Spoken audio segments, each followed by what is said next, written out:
اعوذ باللہ من الشیطان الرجیم، بسم اللہ الرحمن الرحیم۔ پیارے بچوں، السلام علیکم ورحمۃ اللہ وبرکاتہ۔ امید ہے کہ آپ اچھے سے ہوں گے۔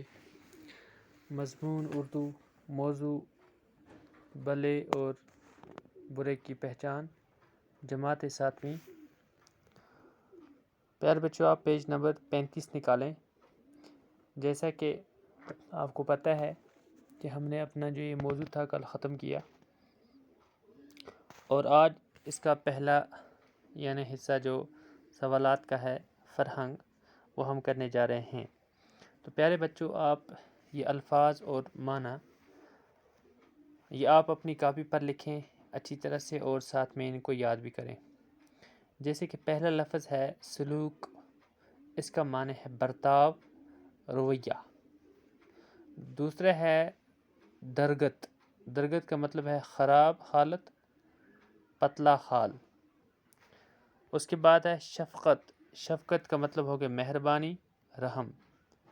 اور ہے پھر خرس، خرس کا مطلب ہے لالچ، خواہش، تمنا، ہوس۔ حسد، حسد کا مطلب ہے جلن، بغض، کینہ۔ تعظیم، تعظیم کا مطلب ہو گیا عزت، حرمت، بڑا جاننا۔ خدا پرست ہو گیا زاہد، حق پرست، عابد۔ خدا رسیدہ، اللہ والا، نیک، پرہیزگار۔ صحبت ہو گیا دوستی۔ غیبت، کسی کی غیر موجودگی میں برائی کرنا۔ قارون کا خزانہ ہو گیا بڑا خزانہ، بہت۔ ہمسایہ، اس کا مطلب ہو گیا پڑوسی۔ عذاب، تکلیف، دکھ۔ تو اس طرح سے پیارے بچوں، یہ پورے جو الفاظ معنی ہیں یہ آپ اپنی کاپی پر تحریر کریں، اور ساتھ ساتھ میں ان کو آپ یاد بھی کریں۔ تو بقیہ جو اس کو سوال ہیں وہ انشاءاللہ ہم کل حل کریں گے۔ شکریہ۔